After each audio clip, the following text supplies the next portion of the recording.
Okay.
Shrek.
Good evening.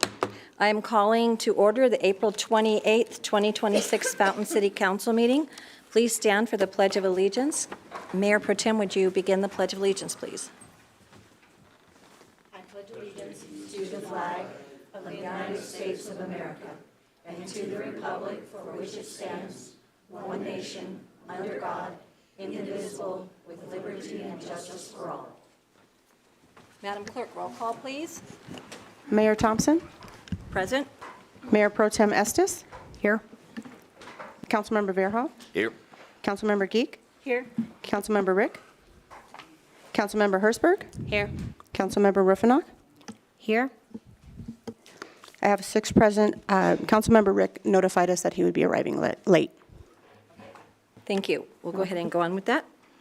And that takes us on to item 4, public to be heard. Citizens may address the council on items that are not on the agenda. Council may not be able to provide an immediate answer, but will direct staff to follow up. Out of respect for the council and others in attendance, please limit your comments to 5 minutes or less. And I have 2 cards here tonight. Mr. Langley, you are the first one up. And Mr. Langley, it's my understanding from what you told me that this is your last meeting. You're going to be with us. Yes, Madam Mayor. I would like to take a moment to thank you for all the time you've put coming down to our meetings and making sure that we are aware and the community is aware of things going on at the American Legion, and thank you for your leadership there. Thank you. Madam Mayor, Council, thank you for letting me speak today. As the Mayor just said, I got 3 more days as commander, and then I'll be stepping down. We elected Ray Duran as our next commander, and I think he'll be a good fit, and he'll be a good leadership for the next year anyway, and we'll see if he decides that he wants to run more than once. Just a couple of things that are going on in the community for us. This Friday, we have our change of officers and installation of new officers that will be at our dinner. It will be a son's dinner. They will be doing a smoked pork chop.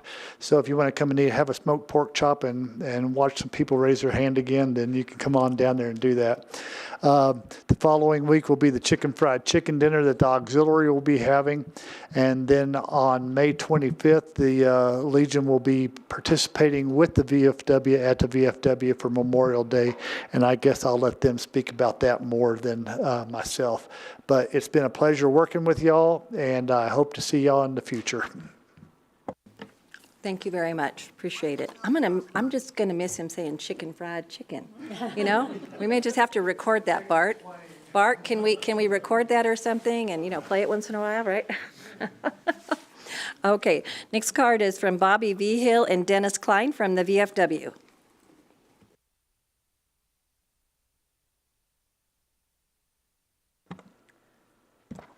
I'm shorter than John. Mayor and council, thank you for letting us speak. Just wanted to make a few announcements for the VFW Post 6461. On May 1st is the auxiliary dinner. We're serving manicotti. On 5/5 Cinco de Mayo, we are having a donation dinner at 5:30. It's a buffet of Mexican food. We'll have children's piñatas, adult piñatas, some other little camera or picture booths, things of that sort. On 5/9, we'll have our installation at VFW for our newly elected commander, and I'm sticking on as president. You guys are all invited to that. More information will come out on a flyer. 5/10, we are having a Mother's Day breakfast. Our breakfast is from 9 to 11. Breakfast is $10 for adults and $5 for children. We have breakfast every Sunday, but we're going to make it extra special for Mother's Day. On 5/25, as John was saying, we're having the joint Memorial Day service. It's at 11 a.m. Everybody is welcome. Post 6461 is an open post, so you don't have to go on just special occasions. You can go on any occasion. We will have a ceremony. I'm sorry, let me back up a little bit. The American Legion Riders will be presenting the flag, and then we'll have the flag ceremony go and have the memorial ceremony, and then after that, we'll put on a barbecue. It'll probably just be hamburgers and hot dogs. Let me see. We do have daily specials. Every single day of the week, we have a special going on. We have lots going on at our post. Wednesdays is bingo. Second and third Wednesday of the month, I'm your bingo caller. First and fourth Wednesday of the month, Dennis is your bingo caller, so you'll see lots of us. And I'm not sure if everybody realizes we do have it's a small food bank, but we do have a food bank and we get lots of donations. So if you have somebody that's in need, a lot of quick meal type items and some hygiene items, things of that sort, and at the post, and it's available anytime that the post is open. So if you know anybody or want to put that out, please feel free to do so. Now I'd like to introduce Dennis Klein, our incoming commander. Good morning, good evening. So just wanted to give a little brief about myself. I'm Dennis Klein. I served in the Army for 16 and a half years. I've got a whole chapter in the book called The Outpost by Jake Tapper. I got blown up on September 11th, 2006 in Afghanistan. I did 10 more years on active duty after I got blown up and lost my hand. And I retired from here. Served here in 2002, 2004, then moved out to Fort Drum, New York, deployed with them, got injured in Afghanistan, and then decided I wanted to move back here because I love the community. This is actually my first time in this building. So to move forward, I have been elected the VFW Post 6461 commander coming forward. Our installation is on May 9th. I would like to send out a huge 2 hands to everybody, all staff and council and the mayor to attend. It'll be at, 10 o'clock 10 a.m. I look forward to working with y'all and working with the community, and that also goes out to Police Chief. Absolutely. If anybody reach out to the Fire Chief, I want the community. What I'm here for, I'm not trying to make changes. All I want to do is become a team, because in battle, we have to rely on our buddies to our left and our right. It isn't an I thing in team. A team is a community. The one thing that I love about this VFW post is that it is a community post. It's an open post.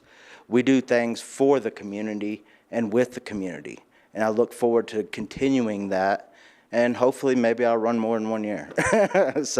But for this next year, I look forward to being here for y'all's meetings, presenting more things that we have going on, and look forward to it. Thank you. All right. Thank you very much, and congratulations to you and Bobby. Push the button, And, she said. appreciate it. And now, dads and husbands, if y'all didn't hear it, I think I heard like $10 Mother's Day breakfast. So y'all aren't going to get a better deal than that anywhere, okay? Mayor, if I may, I cook the breakfast side every Sunday, and yes, it is $10 every Sunday, $5 for children called around there. Come down, it's the cheapest breakfast, and it's a really good breakfast. Thank you. All right. Okay, and let the record reflect, please, that Councilmember Rick has joined us. Thank you. Thank you. All righty. I'm sorry? 7 members present. Okay, thank you. All right, that takes us to item 5.1, presentations, a proclamation recognizing National Small Business Day. Mr. Blankenship. Or someone else who was going to get up. Okay. All right, come on down and state your name for the record, please, and push the button in the middle there. Brandon Eldridge, Executive Director for the Colorado SBDC serving Pikes Peak. Should I go first? Absolutely. Okay, very good. All right, thank you very much, Mayor, and good evening, Council. As I mentioned, my name is Brandon Eldridge, and I have the honor of serving as the Executive Director for the Colorado SBDC serving Pikes Peak.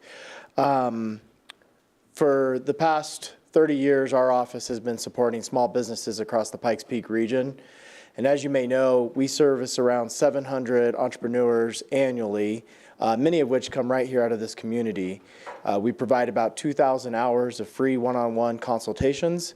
And last year, across our Colorado network, we helped support and retain and bring on 1,500 new employees for our small businesses across the state.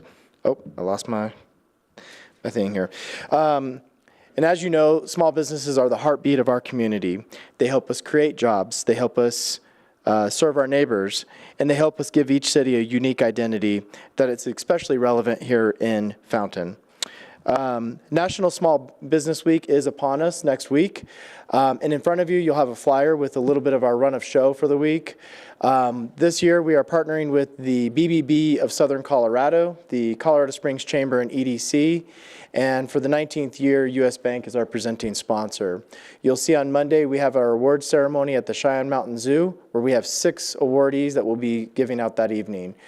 Throughout the week, we have AI opportunities to learn about how to use it for your business, pitch competitions to invest into your small business, and then we'll round out the week with a really nice close of ceremonies. So I hope that you'll join us throughout the week, and I would appreciate Council adopting this resolution today in recognition of National Small Business Week. Thank you, Dan. I have one question about your flyer before Dan gets started. Yes. The business name, is that it? I didn't see addresses, so Tava House, we can just Google and find Tava House, is that it? Yes, ma'am. So Okay. you can actually go to Pikes Peak SBW for Small Business Week.com. So Pikes Peak SBW.com. We have our entire run of show. That's where you can purchase tickets. Tava House is in Woodland Park. So we also cover Teller County. So we'll be in Woodland Park Tuesday morning. Okay, thank you. Yeah, because I wasn't recognizing a couple of them, so thank you. Mr. Blankenship, now it's your turn. Thank you, Mayor. I'm Dan Blankenship. Despite what my nameplate says, I am the chair of the Fountain Valley Chamber of Commerce Board. and on behalf of the Fountain Valley Chamber of Commerce, also on behalf of the Fountain Valley, or the Fountain Economic Development Corporation, of which Kimberly Bailey, Director, could not be here this evening because she's visiting her newest grandchild in Florida. I would just like to thank the council for your continued support of small business. Certainly your support of the Fountain Valley Chamber of Commerce, as you are the primary supporter of the Chamber of Commerce, which provides services to small businesses throughout our community. I just want to say thank you and speak in support of this proclamation. All right, thank you very much. And I believe Councilmember Rufinaka is going to read it into the record. A proclamation recognizing Small Business Day. Whereas small businesses are vital to the City of Fountain's economy, creating jobs, fostering innovation, and strengthening the community. And whereas organizations, including the Pikes Peak Small Business Development Center, the Better Business Bureau of Southern Colorado, Fountain Economic Development Commission, and the Colorado Springs Chamber and EDC provide essential support and resources to help local businesses succeed. And whereas small businesses have demonstrated resilience and a continued commitment to serving the community despite economic challenges. And whereas the City of Fountain recognizes May 3rd, 2026 as a day to kick off the celebration of Small Business Week and to highlight the importance of supporting local businesses. Now therefore, the City Council of the City of Fountain, Colorado, hereby proclaims May 3rd, 2026 as Small Business Day in the City of Fountain, marking the kickoff of Small Business Week and encouraging support of small businesses. Done this 28th day of April 2026. Okay, thank you very much for reading that into the record. And thank you very much for stopping by. And we can make sure he gets a copy of that, right, Scott, after I sign it? We can email a Absolutely, copy yep. to you, okay? Oh, Would it be appropriate to ask for a photo with council? oh, sure, that's fine. Okay, very Yep. good. You know, Thank let you. us do this next proclamation, and that way if Okay. they want a photo too, we'll do them all at once. You Is got that it. okay? All right, thank you. All right, thank you. All right. Our next proclamation is a proclamation proclaiming May 6th, 2026 as Older Americans Day in the City of Fountain. Councilmember Geek. Yes, and I would like to recognize Mr. Reggie Ash, who is the newly appointed interim executive director of the Fountain Valley Senior Center. So this is a first chance in public to make a statement, and I would ask him to read the proclamation for us. Thank you very much. Mayor, council members, thank you so much for allowing me this opportunity. It's been just a short time that I have been at the Senior Center, and it is great to be a community leader here in Fountain. I have been so impressed during this short time with the amount of support that we receive from the entire city of Fountain, the city government here, as well as the community as a whole. It is clear that this community prizes what our older Americans bring to the table, and they support them in a great way. And I'm proud to be the leader of the Senior Center and a part of this community, so thank you. I'll move on to the proclamation now. A proclamation proclaiming May 6th, 2026 as Older Americans Day in the City of Fountain. Whereas the City of Fountain recognizes older Americans as vital contributors to the strength, resilience, and vitality of our community, offering a lifetime of experience, wisdom, and service. And whereas, since the establishment of Older Americans Month in 1963, our nation has reaffirmed its commitment to honoring older adults and supporting their ability to age with dignity and independence. And whereas the City of Fountain is committed to promoting opportunities for older residents to remain active, connected, and engaged through community programs, volunteerism, lifelong learning, and access to essential services. And whereas we acknowledge the importance of supporting caregivers, fostering intergenerational connections, and ensuring all older adults have the opportunity to live safely, independently, and with purpose. And whereas Older Americans Day provides an opportunity to celebrate the many contributions of our senior residents and to reaffirm our commitment to creating an inclusive, age-friendly community that honors and respects individuals across all stages of life. Now, therefore, be it proclaimed that the City Council of the City of Fountain, Colorado hereby proclaims May 6, 2026 as Older Americans Day in the City of Fountain and encourages all residents to recognize and celebrate the contributions of older Americans and to support efforts that promote inclusion, connection, and quality of life for our senior community members.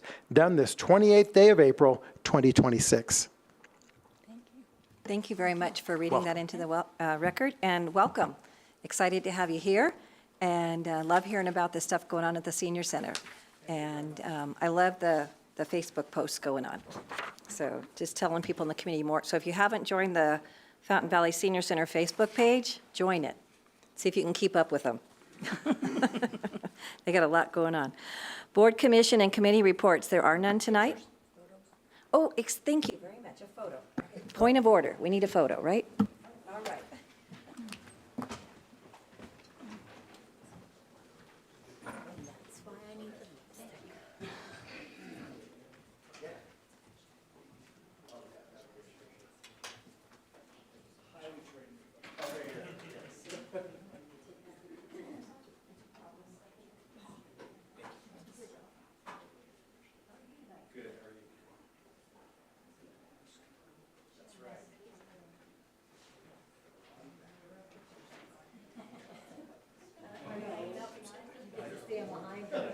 You know, I noticed that Small Business Week is during senior, so they might. Get in there. Okay, yeah, that's a good idea. Oh, well, just, Dan, come on.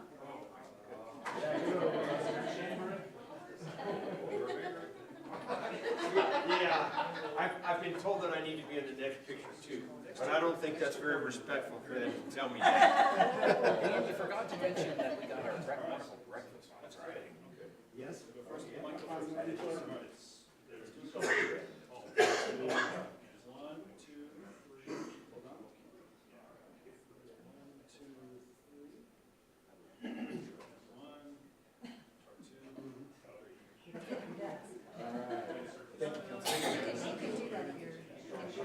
Oh, okay.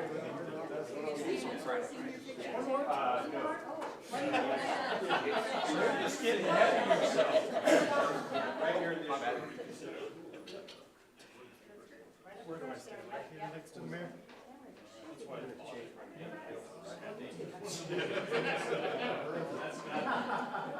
You're hiding a little bit. Did you go on the outside of Tim? I saw that. Sean? Okay. Here we go. 1, 2, 3. Let's go.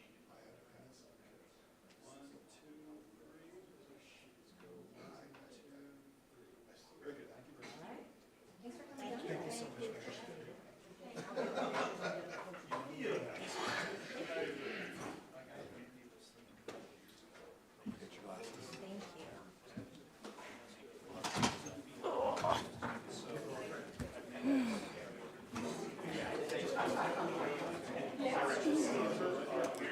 Did very good.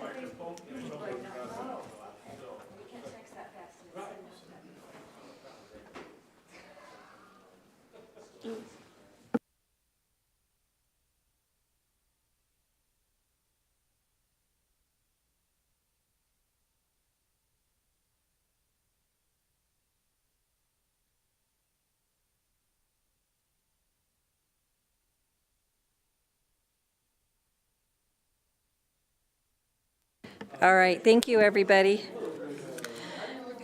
All right, that takes us on to item 5.2, Board, Commission, and Committee reports. There are appointments. There are none tonight. Item 6, correspondence, comments, and ex officio reports. Mr. Trainer. Madam Mayor, thank you. I don't have any specific reports, but I do have a follow-up from the last City Council meeting. In the public to be heard, there was a request from a citizen to consider what it would take to rename Conley Park if the council recalls, Conley Park after a gentleman, I think in their neighborhood, that was someone that some of the neighbors got together that wanted to recognize. So as a follow-up to that, we reached out to that citizen, gave them a better understanding of what that process is if you want to memorialize a city facility, so number one. But number two, also did a little bit more research because it's been a long time since that park was named, and got more information on that park. It was actually named after the person, Dr. actually Richard Conley, who donated the land and spent 15 years from 1978 to 1993, really working to have that park established. Mr. Conley, Dr. Conley is still alive, has lived in Manitou, I think, for the last several years. So reached back to the citizen and said, hey, it may not be probably the best thing to rename a park that's already been named after someone who did so much for that park and ensuring it was established. And so is now working with that resident and others who may be interested to try to come up with some other way to memorialize. A lot of people do that through benches and different things like that. So they're going to explore that, but I just wanted to circle back with the council so you're aware. I wanted to close the loop on that. Thank you. It's always good when somebody asks something in public that we go ahead and answer it again in public and just kind of help things out. So thank you. Mr. Evans. Mr. Strider? Nothing, thank you. Okay, Mr. Blankenship. I would like to thank Fountain Valley Chamber member, council member Sean Veerhoff for reminding me that this Friday we have our monthly breakfast. We call it the Chamber Connection Power Hour. And it will be in this room this Friday, May 1st at 7 a.m. And our speaker this month is Dr. Owen, the superintendent of none other than Fountain Fort Carson District 8. So if you would like to join us, you can sign up on the Chamber's website. Some of you may receive an email that you can sign up on, and if that doesn't work, you can also contact me. But we'll be here this Friday, May 1st at 7 a.m. for that Chamber breakfast, and hope to see many friendly faces there. Thank you. I just can't believe you're saying Friday is May 1st. I mean, it just doesn't Hard seem to like- believe. Yeah. Mr. Christian, you're never here. You got to have something to say. Come on. I was gonna say what Dan said. Oh, you have he took something your, to add, he took go your ahead. announcement. No, huh? no, thank you. There's nothing to see. Chief? Good evening, Mayor, Council. Just a quick kind of update on our motorcycle enforcement. It's going well. We've got officers, again, working on their days off. Saturdays and Sundays are our focus right now. And to date, we've got six folks that have received summons, 6 motorcycles that have been towed, and a felony arrest of a gentleman that decided he wanted to run from the police. And when he ran out of gas, we arrested him for doing that. I mean, if you're willing to catch a felony charge for that sort of behavior, that's what we're going to do. So the push is on. I think the citizens are noticing and appreciative. And so that will be continuing on through the summer, but just want to kind of give an update on the numbers. Okay, thank you very much. So everybody that's riding your unlicensed motorcycle on the roads, Yeah. beware. Unlicensed, underage, e-bikes, e-motorcycles, motorcycles, all of the things.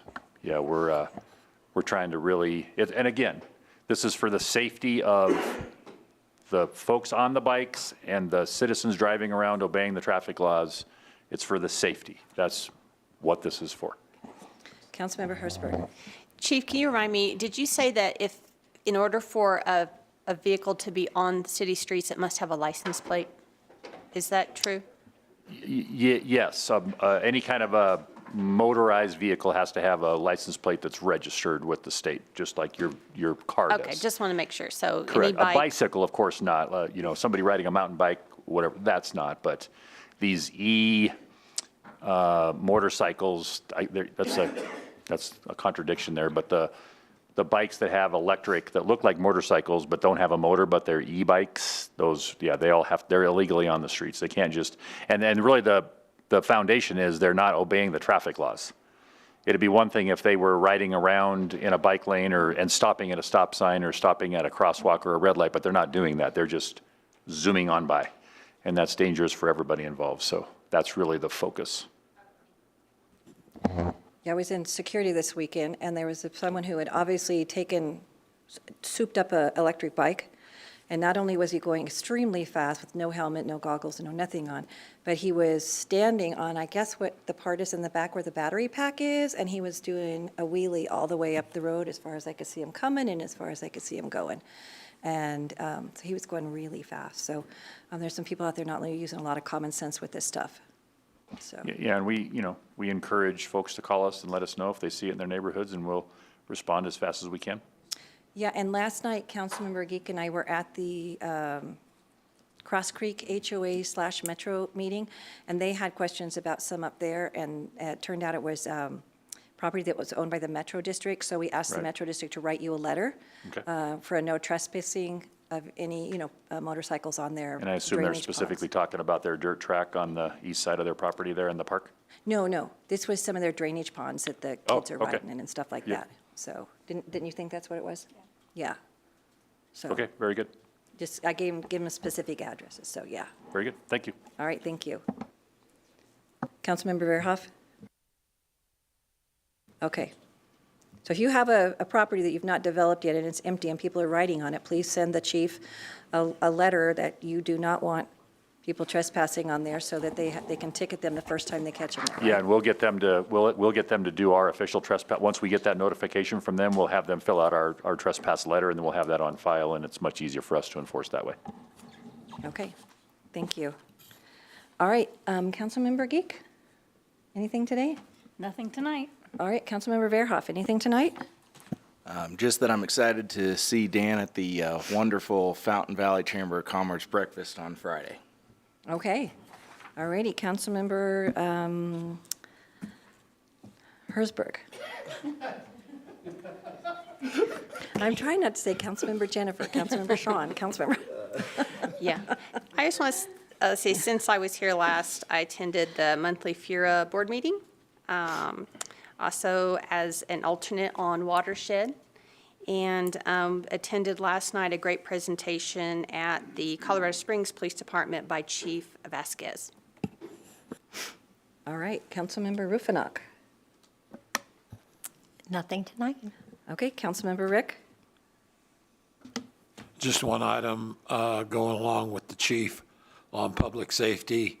Over in security, we had a couple of teenagers use excessive speed and flew into the second story of a church. I would encourage all young drivers and parents of young drivers to exercise caution. One of the individuals has life-threatening injuries, and nobody knows if they're going to make it or not. So I would ask everybody to keep them in their thoughts and prayers. That's all I have, Madam Mayor. Yeah. Oh, Wade, did you have something? I missed you. I had to fight Dan for the mic, but I got it finally. So Okay, let us finish council up here, Okay. and then I'll come back to you. But I am waiting to see, that's a very serious accident, and I'm really waiting to see, somebody do an analysis of how they did that. That's just pretty amazing. Yeah. Councilmember, whoever you are, Estes. Me down here then. Reggie already left, but I'm going to jump on the bandwagon since we're heading into Older Americans Month. The Fountain Valley Senior Center is a great place for anybody 55 and older to come out, socialize, participate in a lot of activities. One of our biggest days that we do is game day, and that's this Saturday. It starts at 10 a.m., goes till 4 p.m. It's $5, bring a dish to pass, come and enjoy a great day of playing games with your friends, get to know different people.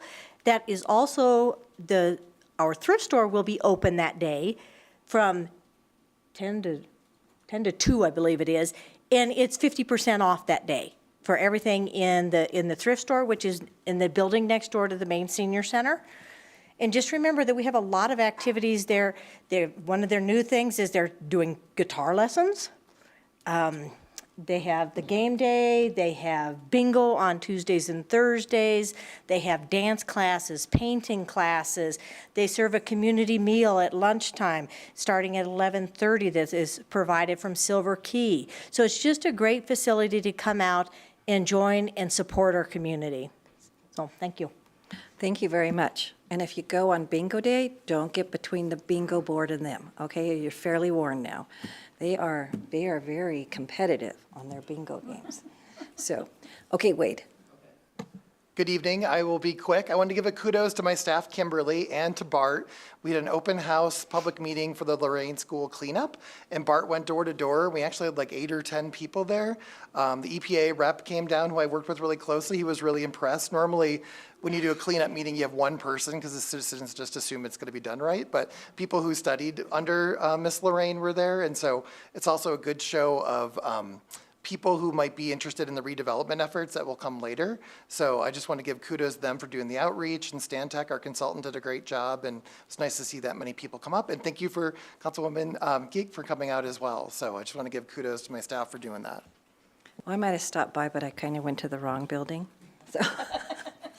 Oh, yeah, and we talked to Bart today, we're gonna put up I think people enjoyed that. We're gonna put something up with a QR code. So if people do drive by and wonder what's going on with the building, they'll be able to shoot it and find out what's going on with the project and where it is in the cleanup. That's a good So, idea. yeah. Good idea. Yeah. Communication, right? It's kind of one of our strategic priorities, right? Always different ways to work on it.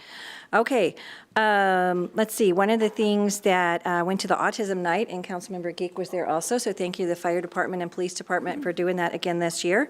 And not a lot of people showed up, but the ones that were there seemed to stay a while and have a really good time.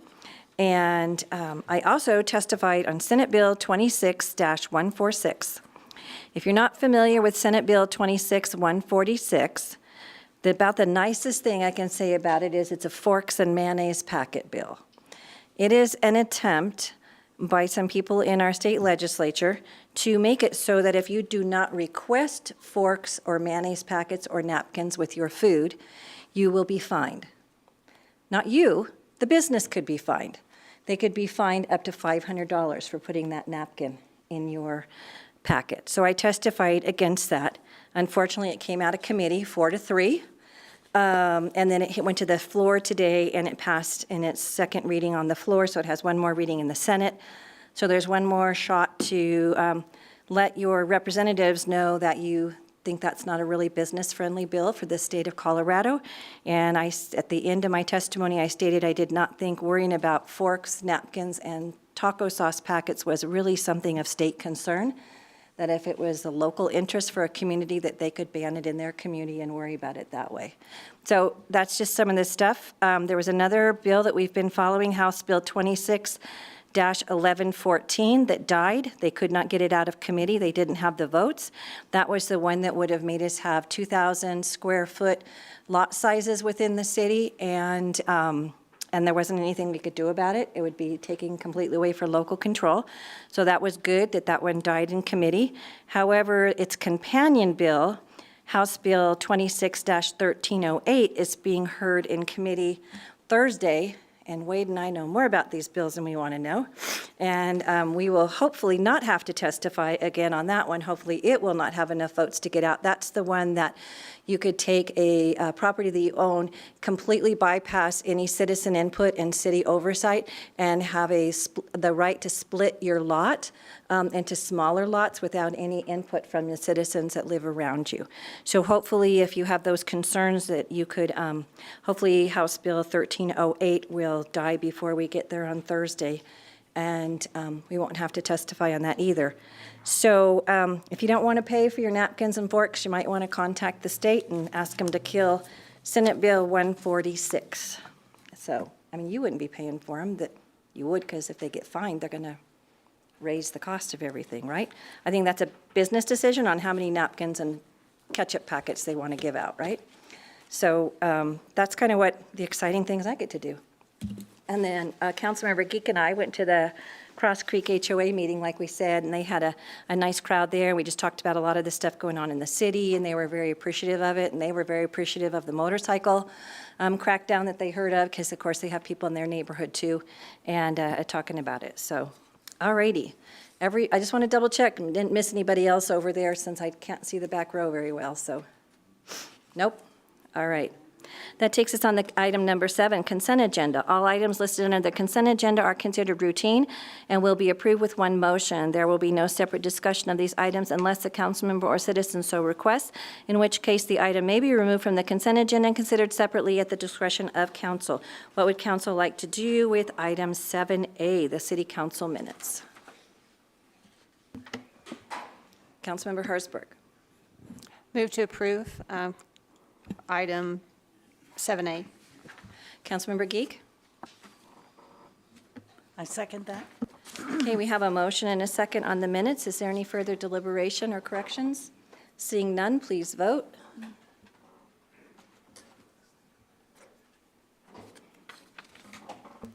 Seven yes, motion carried.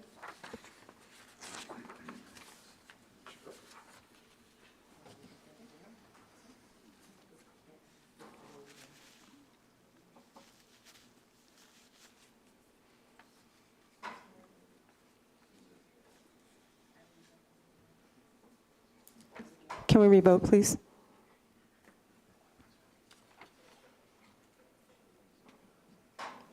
We got to revote?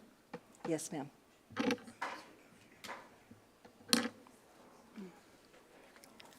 Six yes, one no. Motion carried. Okay. Thank you.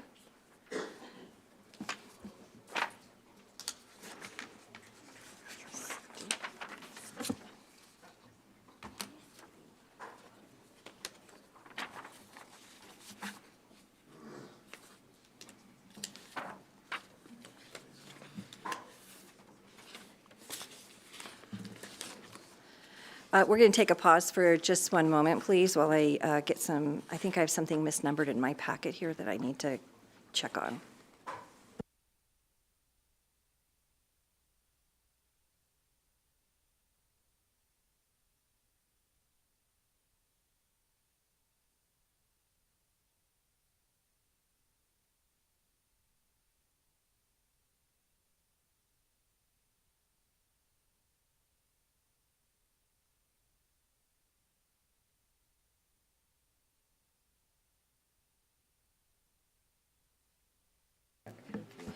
Okay, can I talk to the city clerk for a moment, please?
All right, we are ready to go again. If you have a printed packet, or if you're trying to follow along online, if it's listed, item 9B, we have two 9Bs. So the 9B that should be 8A in the numbering is Resolution 26-024. Okay? So everybody catch that? Under old business, 9B should be 8A. Okay. Thank you very much. All righty. Okay, so that takes us on to item 8A, Old Business, Resolution 26-024, a resolution to authorize the city attorney to sign releases to participate in opioid settlements with 1, Associated Pharmacies, Inc., and American Associated Pharmacies, 2, J. Smith Corporation, 3, Morris and Dickinson Company, 4, Louisiana Wholesale Drug Company, Incorporated, 5, North Carolina Mutual Wholesale Drug Company, Incorporated, and 6, United Natural Foods, Incorporated, including Super Value and Advantage Logistics. Mr. Strider. Good evening, Madam Mayor, members of council, members of the public. This resolution is to authorize myself to be able to sign releases to participate in settlements related to 6 remnant defendants who have been named in national and local opioid lawsuits brought by states' attorneys general and by local municipalities and subdivisions of states. Effectively, the council had previously authorize Resolution 21-061, entering into a memorandum of understanding to enter into settlement negotiations on these lawsuits, and then subsequently entered into an IGA, or intergovernmental agreement, establishing the Regional Opioid Council, which handles the distribution and compliance with settlement terms, and that was done under Resolution 22-028. This is addressing the defendants who had not previously entered into settlement agreements with those states' attorneys general or with subdivisions, and so the release needs to be re-signed as to these 6 remnant defendants. This is simply allowing me to have the authority to enter my e-signature on the document. Okay. And you are still our representative on the opioid abatement. I mean, the opioid, oh, you are I now. believe Okay. Chief Christiani is, yes. Christiani is, okay, thank you. All righty. You guys notice I said the word right tonight? If you've been up here for a while, I could not say that word for like 2 years. So I've been practicing. Okay. Any questions from council for Mr. Strider? What's the background on this? Oh, What's the, okay. If we could give him just a little bit more of the history background on this real quick about why we're involved with this. Well, the background is that the various producers and manufacturers and distributors of opioids throughout the country were sued by various states' attorneys general. It was a class action lawsuit that showed that harm came to various communities throughout the country, and we are an eligible community to receive settlement funds to put toward opioid abatement. There is a very, very lengthy description of the lawsuit and the various purposes for which you can use monies from these suits. And the region entered into this intergovernmental agreement to have an opioid council handle the distribution and use of these funds to make sure that they're in compliance with the requirements of the settlement. Effectively, you can't use the funds to fix streets. You can use the funds to operate a needle exchange program or a additional personnel for law enforcement who are there to combat, to perform drug interdiction, or to open a treatment center. So these are, the regional council has been established between Teller and El Paso County and the municipalities contained in those places to vote on the best use of those funds. So it doesn't mean our city will necessarily be getting any funds, because they may decide to commingle the funds with one big project that would be of greater use to the community rather than divvying it out and everybody not really having enough to do anything. They may do something together. And for clarification for the residents, this would be the governmental communities is receiving money, not paying money, to be, for clarification for them. Right, we're the plaintiffs, not the defendants. So we sued, we entered into a settlement with the defendants, and the settlement includes money. Thank you for the clarification. All right, good question, because it's been a few years. Sure. I think the first document I saw went by was signed by Mayor Ortega. Yes. So it's just been a minute since we've been working on this. So, all righty. Okay, so that said, any questions from anyone in the audience? Okay, what would council like to do with this? Councilmember Geek. I move to approve Resolution 26-024. Councilmember Estes? Second. Okay, we have a motion and a second. Is there any further deliberations or questions? Seeing none, please vote.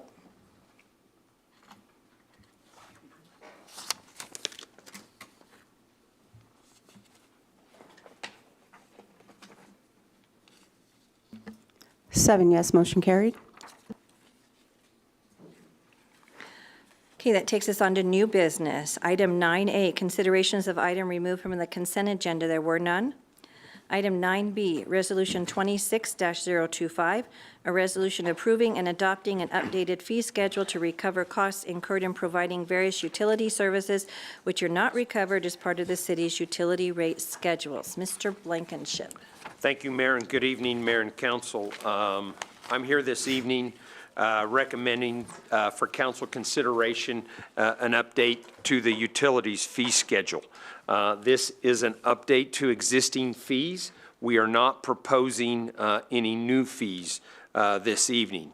The updates constitute increases to cover actual costs of providing miscellaneous or various utility services. These updated costs or updated fees were either calculated using current costs, or in some cases, we escalated them by the Consumer Price Index from the time that the fees were most recently updated. And I use the term recently kind of loosely because it was September of 2018. There are some fees in which there's been a modification of the method of how we provide the service or how the service is charged, and so those particular fees are noted as modified. In general, fees are applied to a single customer that requests a specific service or individually benefits from, or in some cases individually impacts the utility. So these fees are applied to single customers in various of certain situations. To give you a little bit of background of why we maybe collect fees and what our approach to that is that the City of Fountain utilities are municipally owned business enterprises. That means that we are not for-profit businesses. We have two totally separate enterprises, water and electric, that must recover our costs for providing the services. One of our general business philosophies or approach is to minimize the amount that is needed to recover from rates. Rates are what we charge for the delivery of water to your home or your business, or the delivery of electricity to your water or business. To minimize that, we must recover the actual cost of services that are provided above and beyond that basic water or electric distribution service. The water and electric distribution services are provided to all, therefore the rates apply to all. If we are successful in this approach, what it does is it takes the cost burden for the miscellaneous individual services off the backs of the general ratepayers and puts it on the backs of those specific customers who benefit from the service or to whom the service is provided. As you're very aware, recently we updated our water connection fees, which only applies to those who make new connections to the water service system. It doesn't apply to existing customers, and as the water connection fees are implemented, they will actually take the cost burden off the backs of the ratepayers for the portion of our water utilities debt that is directly attributable to new development and growth. So, in my opinion, anytime we can take the cost burden off of the general ratepayers and apply it specifically to those individuals who either have benefited from or have in some way adversely impacted our system, I think that that's a good thing for our ratepayers. And in fact, we are constantly looking for appropriate opportunities to take that upward pressure off of our rates and hopefully offset some or a good portion of the impacts of inflation, which we continuously deal with, and I don't believe that there is any end in sight to that. Typically, and I can use this for myself because I've been a City of Fountain Utilities customer for 6 years now. A typical customer never directly pays these fees. Most customers pay their bill every month, but occasionally we have customers who need special services, or they're going to adversely impact our utility by not paying their bills, and so then they're subject to these special fees. If we don't collect the actual cost of these special fees from the individuals in which the service is provided, then basically we all pay for this through our rates. So before I turn it back to you, I do want to let you know that there's been, I think, some concern about everything that we've had, especially fee-wise, in front of the council recently. And I kind of want to give you just a real brief idea of what's coming down the road. I mentioned at the very beginning that there are no new fees here. Well, we do have some new fees that we do want to bring in front of the council, and those are fees that would apply to development review, and those are fees that would also apply to if we implemented our water scarcity response plan. And that's basically in a situation where there's a drought or some other event occurs that causes us to have a shortage of water. And so we believe that it would be appropriate to bring those forward to the council for consideration at some time in the near future. As we have done for the past couple years, after we receive our certified financials, we will provide an annual update to the council on both the electric and water funds and the water fund stabilization plan, including a rate review. Another thing that I think that's important for everyone to hear and know is that we're also preparing for a change in our primary wholesale electric provider. And that will occur on the 1st of January of 2028. And it comes with a noticeable reduction in the energy cost that will be passed directly on to our customers. So it's not all doom and gloom, but as I indicated, I think that when we apply the fees to the individuals who are either requested that service or directly benefit from that service, or in some cases where they adversely impact our utility by not paying their bills, what that does is it takes that cost burden off of the big body of ratepayers, and it puts it directly on those individuals, and it takes that rate or that pressure off the rates. So one last thing before I turn it over to you, I do have my staff with me this evening. Carl Christian, our Deputy Utilities Director, Brett Robinson, our Customer Service Manager, and Catherine Pucci, our Senior Budget Administrator, is here. All of them have worked on these fees. All of them are involved in the application of these fees on a daily basis, more so than myself, and they are far more knowledgeable and an expert in discussing and answering questions. So, Mayor, I'll turn it back to you, and then as we work through this, it'll probably want to be one of these staff members that respond to any questions that you have. Thank you. Okay, just to reiterate, because a couple weeks ago, there was quite the conversation started on social media that we were doing a rate increase tonight. We are not doing a rate increase tonight. Correct. This is fees, so everybody use the word fee when we're discussing rates. Okay, so we're doing a fee. And what you are showing us tonight in all these various charts, and there's some more we'll look at, is essentially the cost of doing business in your department. And it's up to us to discuss these and figure out what we want to do. But essentially, if we choose to not adopt these, someone has to pay for it, right? That is correct. Okay. Okay. So what I'd like to actually do is go to the very last chart that we were provided called Resolution 26-017. If we could go to that, please.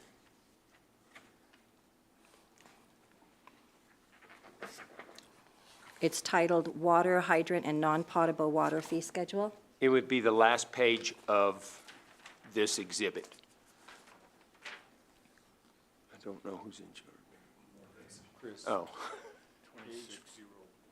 Yeah, it's just the last page. There you go. Page- Got yeah, it. there, right there. So the one on the right-hand far side. right, we don't have to look at that one tonight because we did it on March 17th, so we're already far ahead. Okay, we already got one done. So that one we are done with. So if we could go, scroll back to the other page so we can start looking at the rest of them. So Exhibit I is the first one that we have, the Utilities Department fee schedule. As we look through this, does anything jump out at anybody on Exhibit I that they would like to further discuss? And that's all I want to get right now is the ones you would like further discussion on in I. So Councilmember Rick, what would you like to discuss on Exhibit I? The double deposit and the supplemental deposit. Okay, thank you. All righty, Councilmember Verhoff, what would you like to discuss? Councilmember Rick already got it for me. Thank you, Madam Mayor. Those two? Yep. Okay, all righty. So looking at the proposed fees for everything else, is everyone beyond the double deposit and the supplemental deposit, is everyone comfortable with the proposed fee schedule for everything else in Exhibit I? If not, this is the time to discuss it now. And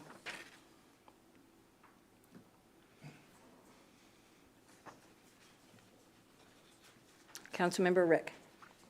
Thank you, Madam Mayor. So double deposit. Oh, for- wait, no, I thought you had another one you wanted No. to add. Oh, okay, all right, we'll get there. All right. Does any, and in the audience, we've had this up for a couple minutes now. Is there anything that jumps out on you beyond double deposit or supplemental deposit that you'd like to look at? And this is both. Councilmember Verhoff, was there another one you wanted to add? First page. I more or less would just say I'm not exactly in agreement with the initial electric and water deposit, but I don't think that it needs any more Is it discussion. on page 1 on the left or page 2 on the right? It's on page 1, going from $150 to $95 and 50 to 65 and 50 to 60. I'm just more or less stating my On opposition the to those deposit three. resident, well, we're discussing them right now. Okay. So That- deposits residential, you want to discuss those? I just wanted more state my opposition to it, and that was pretty much it. Okay. I don't think there's much. I think it's fine to more discuss discussion. it because I'm sure they have their reasons why they're suggesting those. So I think it's okay to gather information on it before Sure. we start saying our opposition or, whatever. So anything else on I? I didn't see any hands in the audience, so, oh, okay.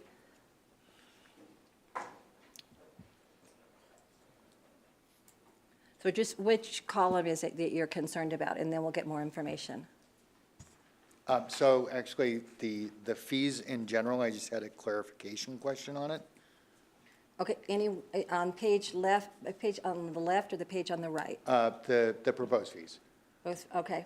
And the proposed fees, so these are fees that will be for if somebody requests services, not existing customers.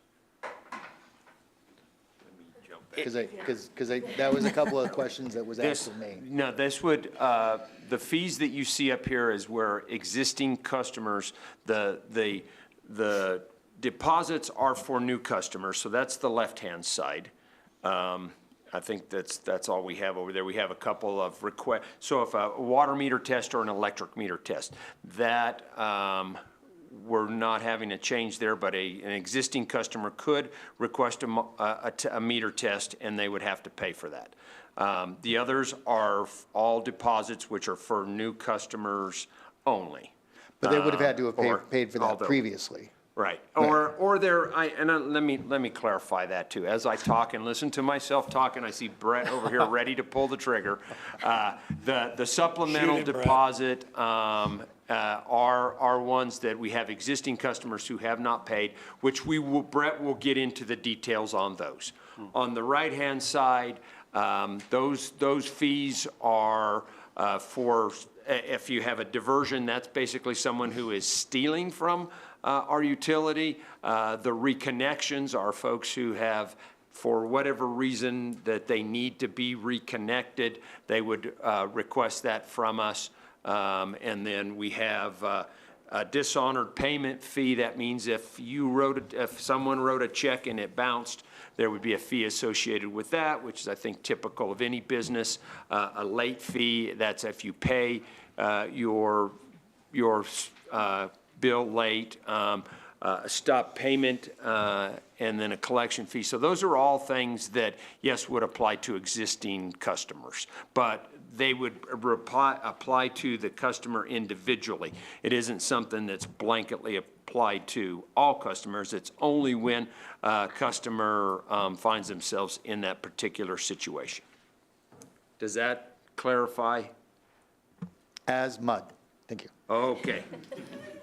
Okay, so take the one that says physical reconnection after hours at the pole or transformer. An existing customer could need that, for example, if they had done a remodel or added onto their house or built an ADU or something, right? And then they might need that physical connection, and if their contractor wants it after hours, he's going to pay more than if he calls during regular business hours. Would that be a good summary? Does that make more sense, Mr. Arce? Yes, that is correct. Okay. After hours or anything we have to send a crew to. It's pretty rare, but if an electrician works, we give them a allotted time, and if they go beyond that and we have to pay overtime to the guys, we bill the individuals, and they're aware of it before they sign up for a disconnect. Okay. Alrighty. And physical reconnection, regular hours at the electric meter, why would they need that? If they hadn't paid their bill and we had turned it off, is that? Yeah, Oh, okay. yeah, physical reconnection, sending a lineman or most likely Could you lean closer to your mic? but if we send a field service technician out there, so what we do is we take their hourly wage and the cost of the truck to go out there and reconnect them and then charge them this fee. Okay. That's why Brett's always saying, if you get behind on your bill, let me know first, right? Get in charge of us and see if there's something we can help you with. That's correct. Okay, so let's go back. I would like to add one. I would like to, on the second page on the right, where it says non-payment fees, let's discuss late payment in a minute, okay? Okay, so the first two we had, unless other council members have anything else they notice they want to bring up. Okay, Councilmember Geek? I just want to make sure that last year, we had a lot of work done with the utilities and finding places for people to get money if they really did need help. Is that something that's going to be offered immediately? Because I'm thinking about the people who aren't fixed incomes or who have medical emergencies and the jump from 350 to 640 when they couldn't pay their bill to begin with, and making sure that there's direction to help if they really need it. Yeah, yes, absolutely, there's ways to help. And if I may, can we start from the top, and I will just go line by line and explain each one of these? I know we were trying to streamline this, but I feel it's important to have a Hang on thorough just a second. understanding.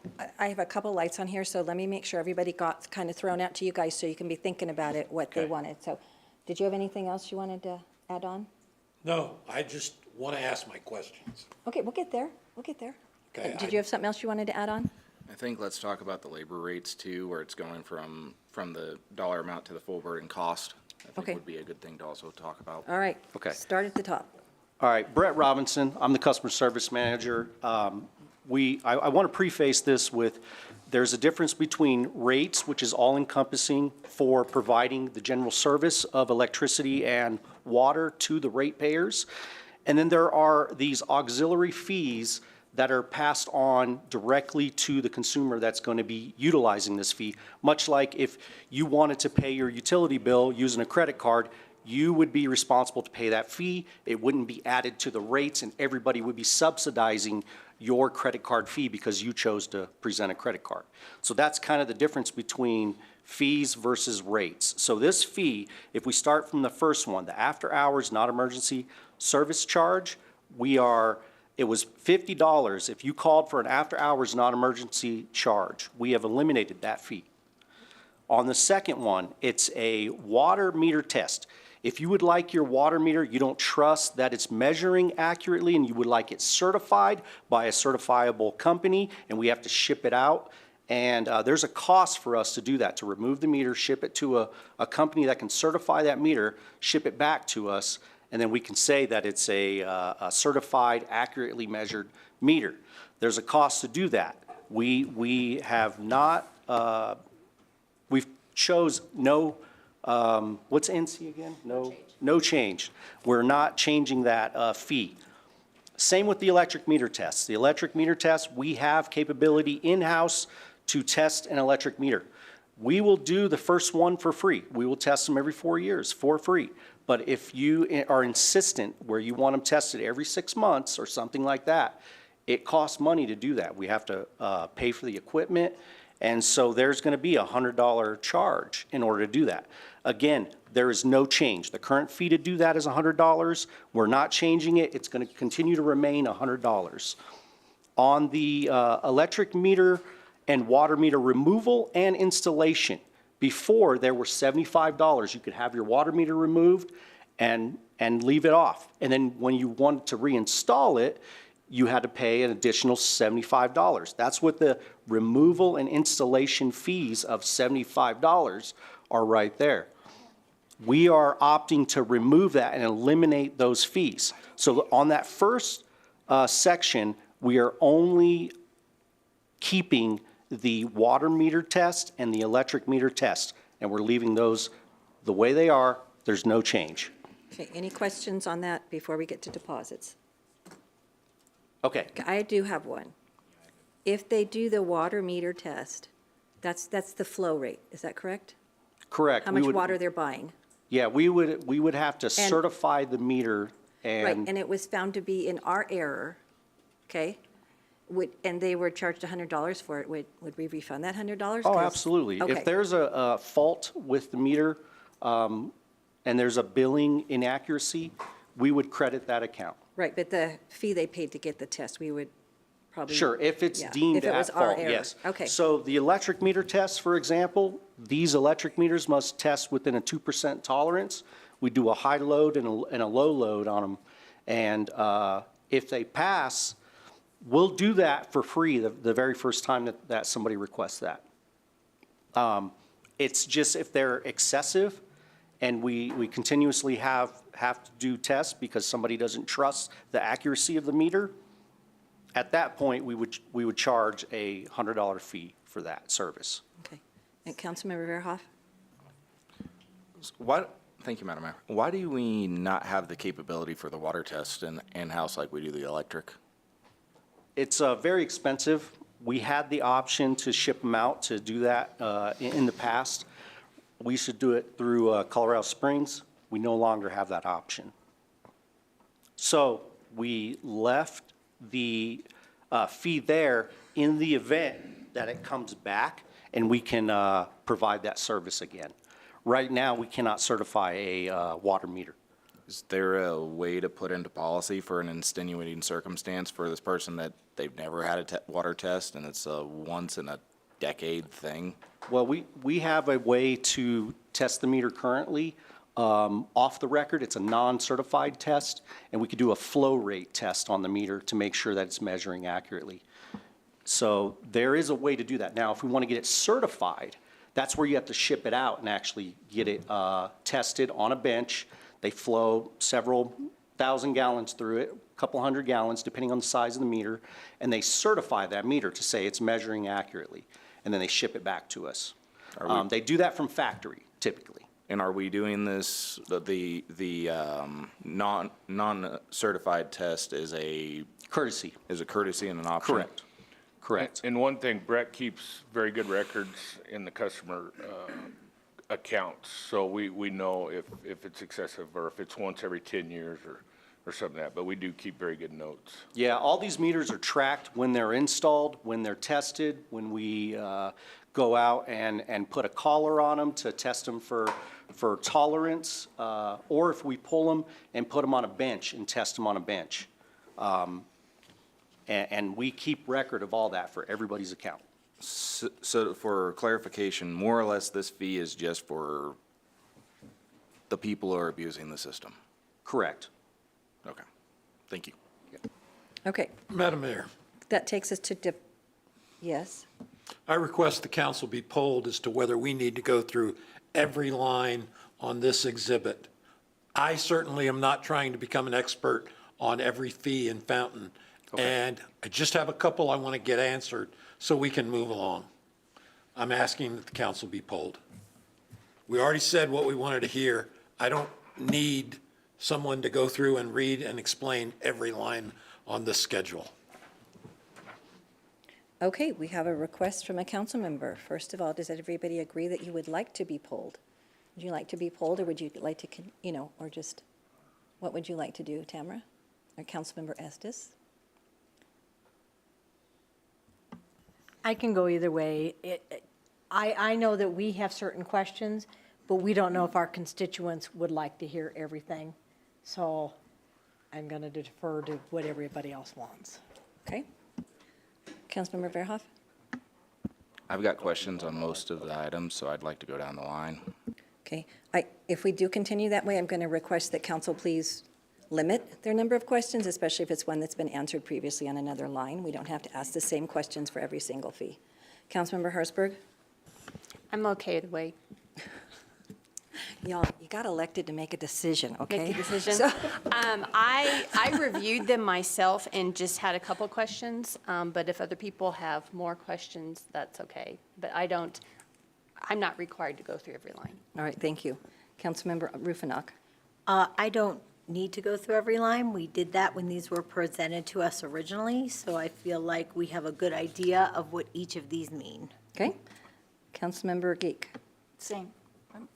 I'm okay with just going questions and answers and being done. Okay, so just the ones that we chose at the beginning?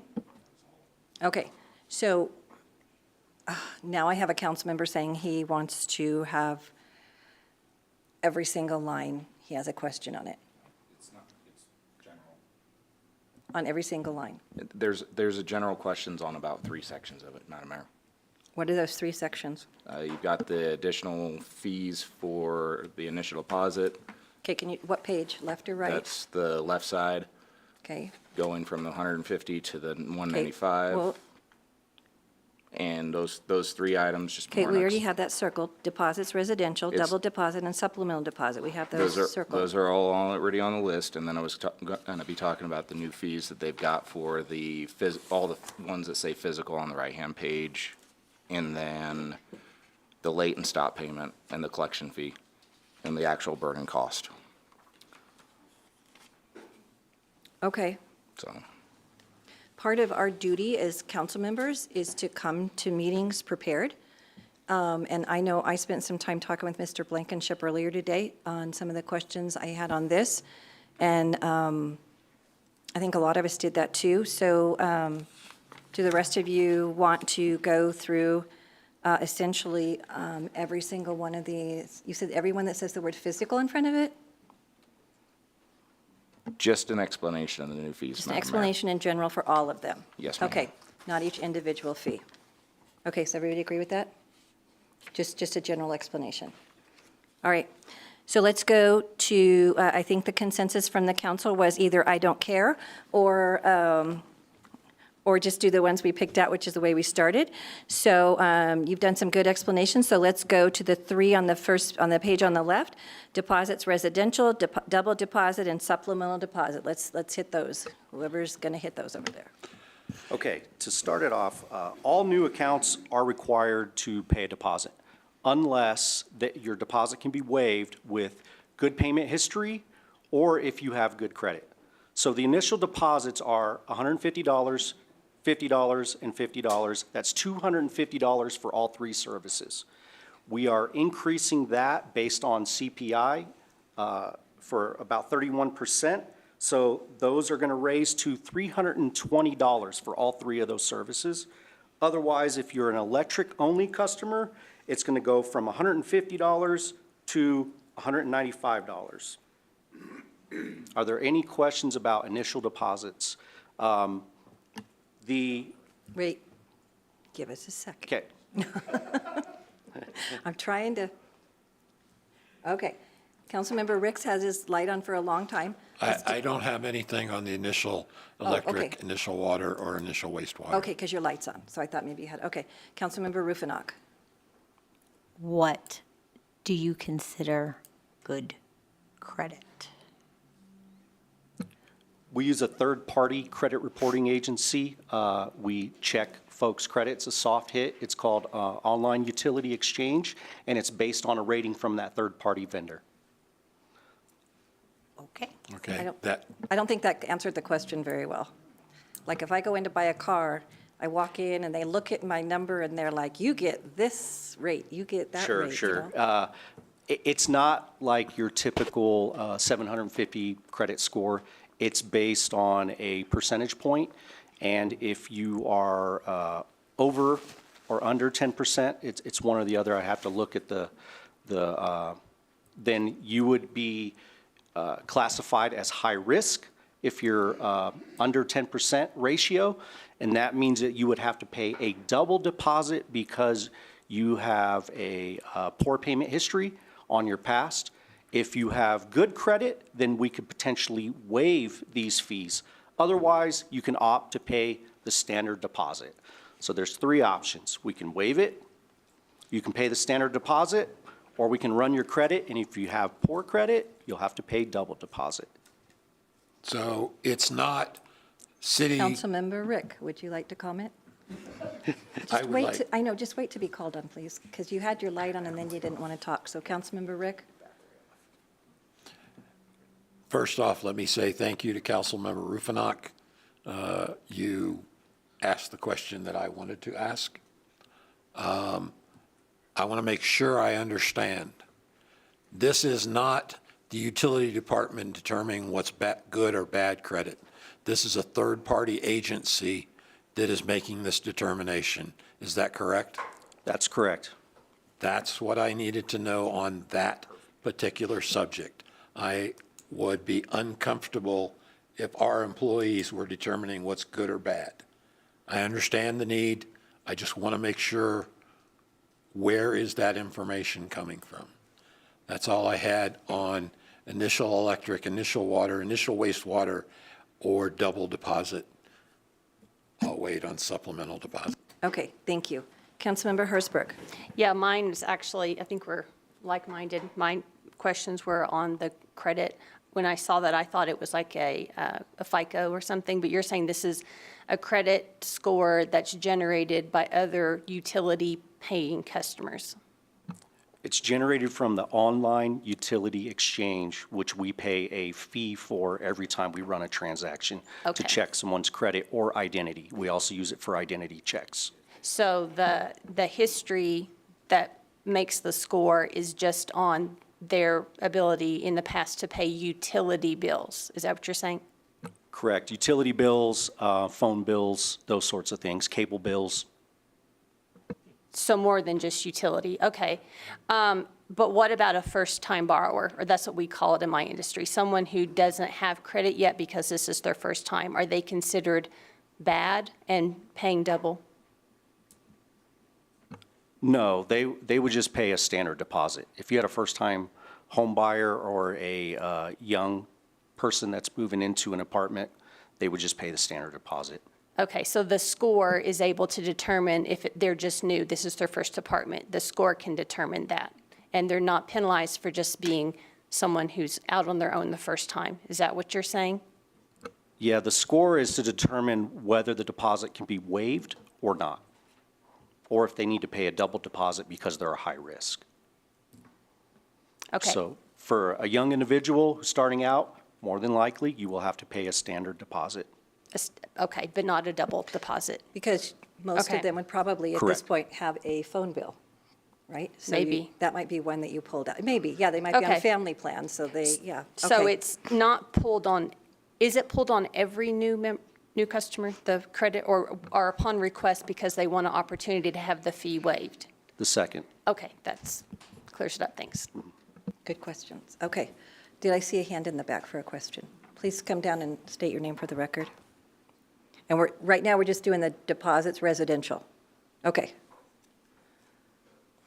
So I just want to clarify that because I'm listening to you to make this whole discussion on this as to who's high risk, who's not, et cetera. And we talked a lot about young purchasers, et cetera. So somebody who's just purchased a home, they've just done a credit check and gotten a mortgage to purchase a home.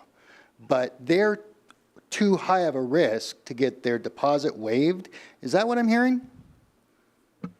No, that's incorrect. Okay, clarify that for me, because that's not what I heard in the back of the room. Go. It's based on their credit scoring. So if they purchase a new home, more than likely, they will have some form of utility payments in the past. They can use that history to waive their deposit, or they can pay their initial deposit, one or the other. If we run their credit and they have poor credit, they will have to pay a double deposit. Poor credit as far as your utilities are concerned, not the fact that they just put down a deposit, et cetera, put down a mortgage for a mortgage, got approved for a mortgage, and had that credit check approved by a lending institution. Is that what I'm hearing? It's based on the online utility exchange. It's another third-party agency. That was a simple yes or no question, though. That was a simple yes or no. No, it's not based on that credit check. Okay, thank you. I think these are good questions, and it's a good discussion, because when we were first married, my husband had zero credit. He paid his rent in cash. He rented from a friend. So he paid his rent in cash. He paid everything in cash. And the phone bill was in, his roommate's name, so he just gave him his portion of it. And believe it or not, he went down and bought 2 cars with no credit. So I know that was a long time ago, but I think there are kids who get out. So I hope you're evaluating them on a case-by-case basis. And he does have a good point. You just bought a house. You got, you had your credit check, and so you're trying to set up your first utilities. So I don't want, we just need to be cognizant of that. So, okay. All right, does everybody have all their questions answered there? All righty. I'm sorry? Okay, don't groan then, okay? All right. All right, it's going to double deposit. Poor credit rating, a deposit of double the initial deposit for new customers will be required if the credit score evaluation doubles down the pot. Okay, that's the double deposit. So it would be double of these numbers you added up here in the deposits that you said if they did initial electric, water, and waste, and it was $250, it would be double of that? That's correct. Okay, what, and I didn't realize we collected deposits for fountain sanitation. Yes, we are contracted to bill for fountain sanitation. Right, I knew that, yeah. So we do collect deposits on their behalf. Okay, all righty. Does that answer your question, Councilmember Rick, on the double deposits? Okay. Supplemental deposit only applies when reconnecting an existing high-risk use customer. So you would have gone through their deposits that they previously paid for their late bill, right? So they've blown through those, and now they need to reconnect, and right now the minimum's $350, and you're suggesting putting it up to $640. And I'm going to anticipate his question is, please justify that raise, right? Not yet, no. Okay, all right, go ahead. I want to understand, what is a high-risk/high-use customer? I don't understand what that term means. Is it high risk from the standpoint of they got poor credit and they were reconnected? Or is this a customer who has exceptionally high use or a larger tap that they're using that is going to be charged this? Well, it could be a combination of the two. So a supplemental deposit is a very rare case. It is typically for those that are pre-existing customers, and maybe their deposit was waived initially. Maybe they paid a standard deposit. Whatever the case, if they have had 3 disconnections within a 12-month period, they have written 3 bad checks within a 12-month period, or they were caught stealing, they could be considered, and those are actually the rules in our rules and regulations, they could be considered for a supplemental deposit. We turned them off because they were stealing, and now we require a deposit on record. So the minimum would be customary of whatever their 3 months worth of utility bills are, or a minimum of double whatever the initial deposit was of $320. So it would be $640. Other scenarios include if there's a customer that has a $1,000 a month utility bill and they were turned off for non-payment. So after 3 turnoffs of non-payment, you have $1,000 that's past due, you have $1,000 that's currently due, and they're now running up the meter for their 3rd bill. That's $2,500, okay? They could skip town. That initial $250 deposit is inadequate to recover the cost of that $2,500. They could be considered high risk. So at that point, we would ask for a supplemental of the equivalent of 3 months' worth of billing. Okay. In order to get reconnected. Okay. Given your examples of high risk, high use, 3 disconnections, 3 bad checks, 3 whatever, I'm okay with this. I don't like it, but I understand where it's coming from, and I'm okay with it. Thank you, Madam Mayor. Questions? It's good to have it explained, because we do have a criteria that's set forth, and I assume they're being you're trying to get a hold of them and advise them on, what's going on. You can't, if you write us another bad check, some stores, you write one bad check at the stores and they never take another check, so, yeah. That's correct. And you'll see in the non-payment fees, you'll see dishonored payment under there is a $40 fee. And that hasn't changed. That's pre-existing. Same if they do a stop payment, there's a $40 fee. And again, we haven't made changes to that. That's coming up in the next section. Councilmember Verhoff? Thank you, Madam Mayor. Just for clarification and on this one, so it says equal to 90 days or 3 months bill. If it's equivalent to 3 months bill and it's that $1,000 bill that you're talking about, we're still doing the minimum of the 3 months for the supplemental, correct? That doesn't change. The minimum just changes to the 640, correct? Correct.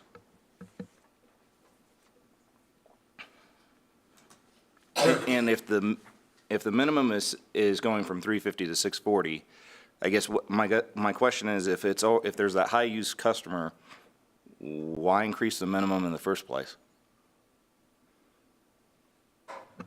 We're keeping the minimum to be double what the initial customary deposit would be. So it's either going to be 3 months worth of the bills or the minimum deposit of a double deposit. Thank you. Okay. Any other questions on the page on the left? Did you have another question on the page on the left? Okay, let's move to the page on the right. And the only one that I had anybody ask about was myself, asking about the late payment, the current and proposed. So the late payment right now is $10, and the modification you are proposing is 6% of the bill. Now, it seems to me like that might be less than $10 for some people if they don't use a lot of this service. But why are you going to recommending 6%? It's a more equitable approach to proportionately and fairly treat everybody the same. If you have a customer that has a $45 a month bill or a $75 a month bill because they're part of our electric-only territory, we don't service their water or wastewater, their fee, if they're late, will essentially go down. It'll be less than $10. If they're paying $10, and then you have another customer that has that $1,000 a month bill, and they're also paying that flat rate of $10, it's not proportionately fair for the customer that's paying for one service, electric service. They have a $75 a month electric bill. Their late fee, with what we're proposing, their late fee will be $4.50. Whereas a person with a $1,000 bill, it'll be 6%, which is $60.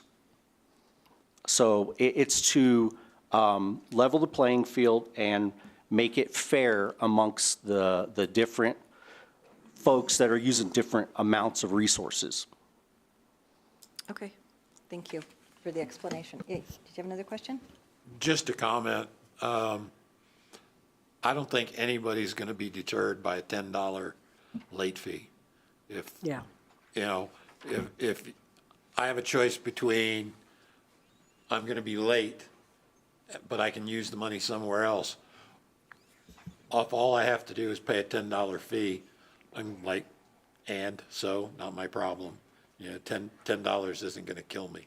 So I'm not sure $10 actually deters anybody from making a late payment.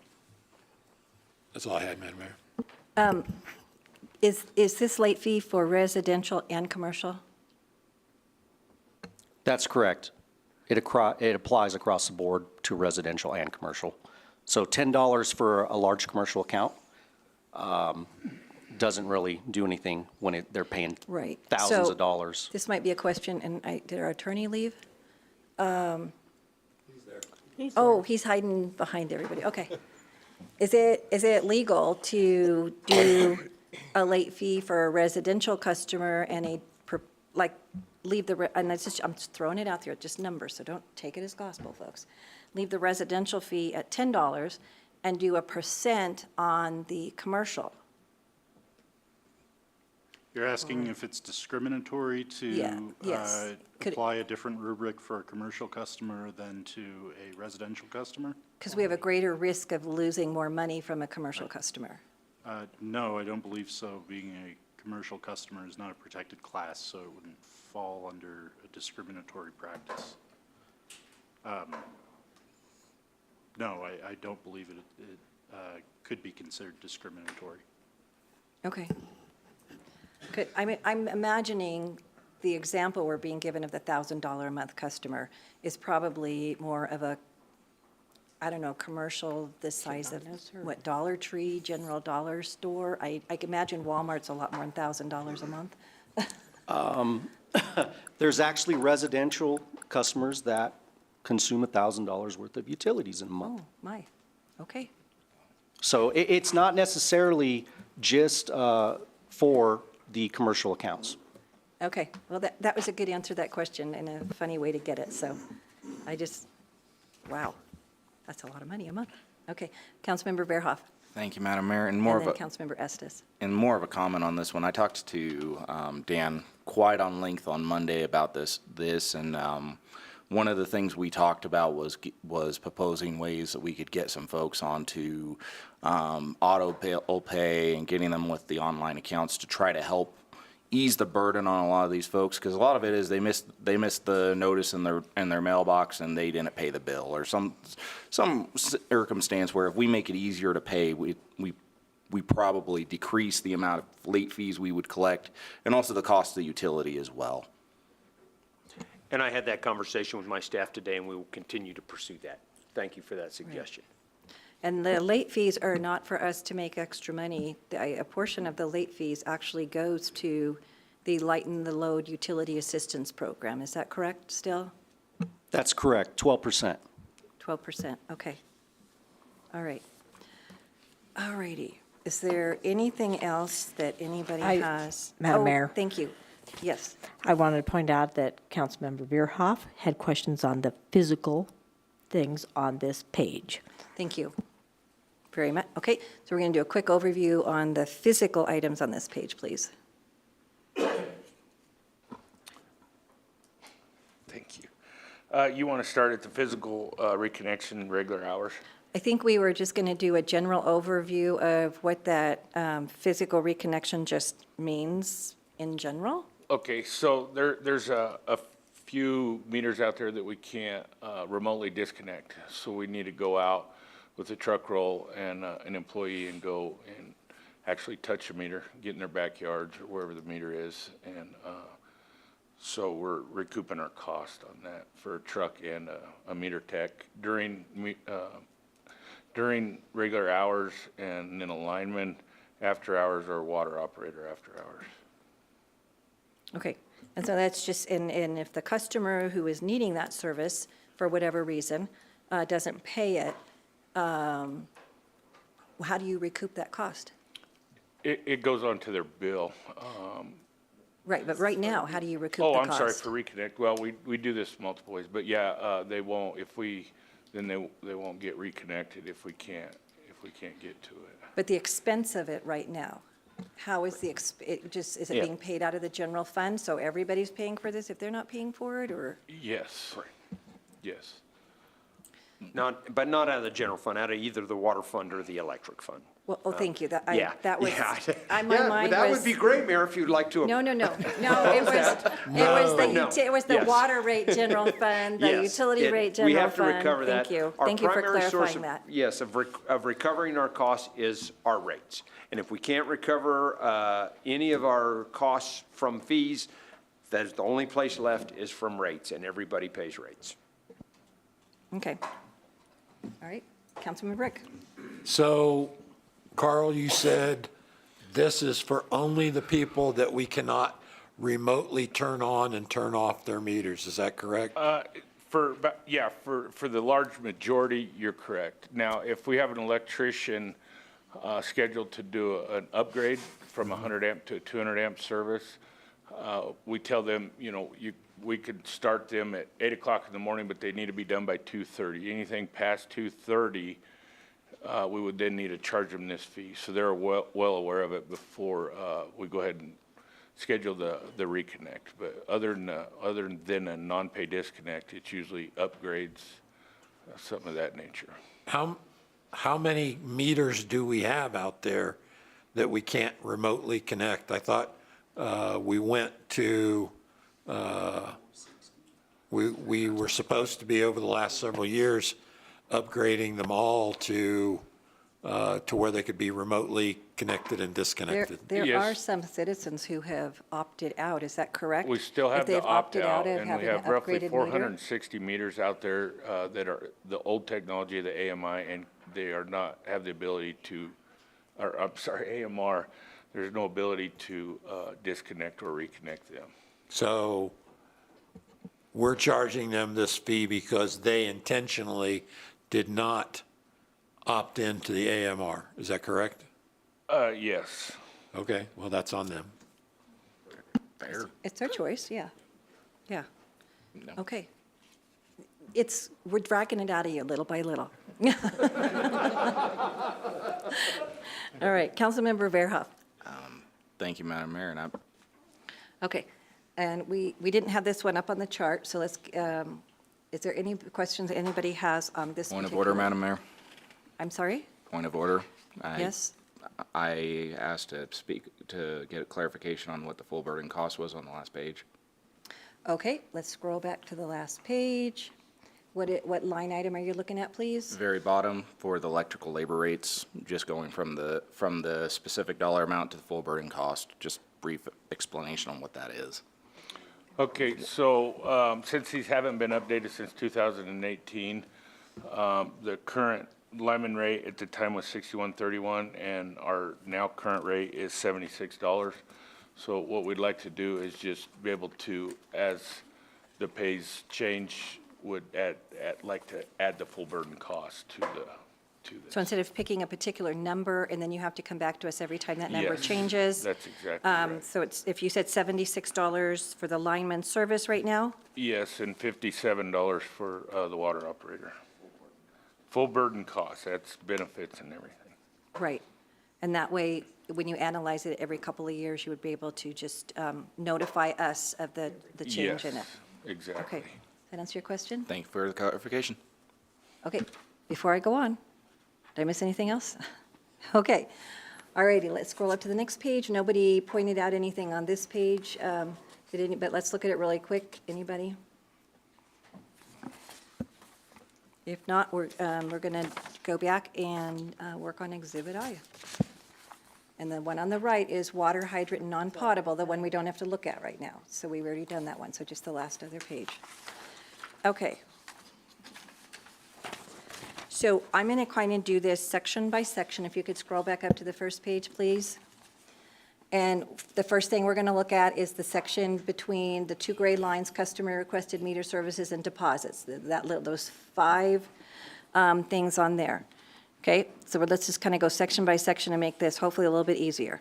Alrighty, does anybody have any concerns or changes that they want to make to any of those proposed fees in that first little section right up there? No, I'm seeing some shaking of heads. Councilmember Verhoff? I'd keep them the same. I don't see a necessary change in the two changes that they're making. They're not a significant enough amount for the first one, and then the second one where the high risk. Wait, we're not there yet. We're only looking at the ones between customer-requested meter services and above the deposits. We're only looking at My those apologies, five I'm right looking there. in the wrong The only spot. two that, there are no changes, okay? There are no changes. I'm not sure why it says proposed fee for the one that we already have a current fee for, but there are really no changes. Okay, so everybody's okay with leaving that one the same? Okay, we're for the first part, Dan, you got it? You taking notes? Yes, ma'am. Okay, second part, we're gonna go deposits to deposits. So the initial electric rate is $150, up to $195 is the suggestion. What would anyone like to do with that? Anybody move it up to $195? Okay, I've got 6 yes, 1 no. So even though it's not a vote, it's kind of where it probably, so, okay, leave that one the same. Initial water is 50 up to 65. Okay, same ratio. Initial waste water, do we set that, or is that a request from Fountain Sanitation? We just don't set that. No, that is a request from Fountain Sanitation, and the board has already approved that. Fountain Sanitation Board approved it? Yes. So we don't approve it? We just collect it? Right, we are the billing agency for the Fountain Sanitation. Okay. So that one, okay, so that one we're not doing anything with because their board approved it. Okay.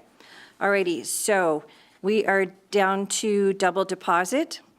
That would make the, if everybody's, so we're going from 250 on the initial deposits to 320, just make sure everybody's clear on that. Okay, all righty. And then on the double deposit for the poor credit rating, that would be that would be 320 times 2, 640, which is right down there at the bottom. And is anybody, now that we've had a really good explanation of it, does anybody have any comments or further discussion on that?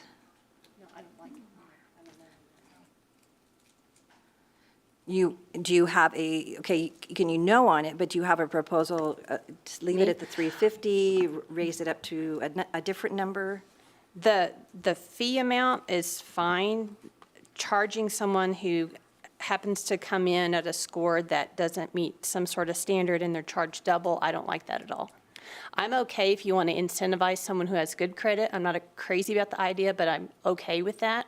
But penalizing someone who comes in lower, further penalizing them by charging them double, I'm not okay with that on any level. This is existing customers who have had 3 checks bounce, 3 turnoffs. No, you're jumping ahead, Mayor.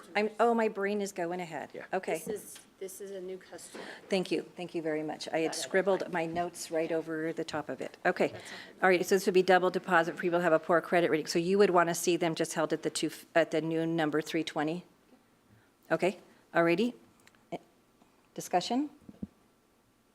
I agree, Jennifer. Okay, you would, the 320 for the, okay. I concur with Jennifer. Councilmember Estes? I'm good with that. Okay, so essentially, the double deposit for 4 credit rating is disappearing? For me,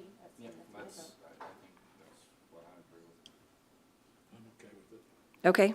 Sure. All righty, supplemental deposit, now this is the one where I didn't scribble over it, only applies when reconnecting an existing high-risk or high-use customer. So they've gone through their deposit, right? They're $320, well, it's not necessarily $320, because if they're only an electric customer, they've gone through their $195, right? 150, Well, I think everybody's leaning towards the $195. but if it's proposed 195, yes. Right. correct. So before we say what we want to do here, if you are only an electric customer in just our electric department and your deposit is $195, and then you become at risk because you've had 3 bounce checks, are you still going to be required to put the $640 minimum down?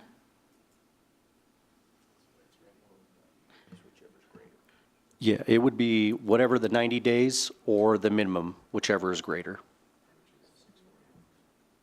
Okay. I just wanted to clarify it. So the supplemental deposit would be moving from $350 or equal to 90 days or 3 months of customary bills. So that what the minimum they collect now is $350, moving it up to $640. Does anyone want to oppose that? Does anybody want to have another number that they offer? Or Councilmember Rick? I just want to make sure we're clear. It's a minimum of 640 or 3 months of your utility bill, whichever is higher. Right, minimum, Okay. minimum 640, yeah. Yeah, so That's okay. State it as many times as we need to make sure we're all on the same page, right? Okay, so that would be a minimum. And so they can still charge that right now with the minimum at $350, right? The way it's written right now, but they're just saying the minimum. So what would, Councilmember Verhoff? I would propose keeping it at the 350 because if it's a high-use, high-risk customer, then they're going to be far above that 350 number anyway. And you're saying that they would be getting equal to or 90 days, they would be doing the last line anyway, which says equal to 90 days or 3 months of customary bills? My minimum bill is $200 a month. I would be at $600 for 3 months' bill, and I've got myself and a daughter and don't water my lawn. So, I mean, if I'm at $600 for my minimum payment, $350 is adequate for the minimum. But that's not what it says. It says equal to 90 days or 3 months of a customary bill.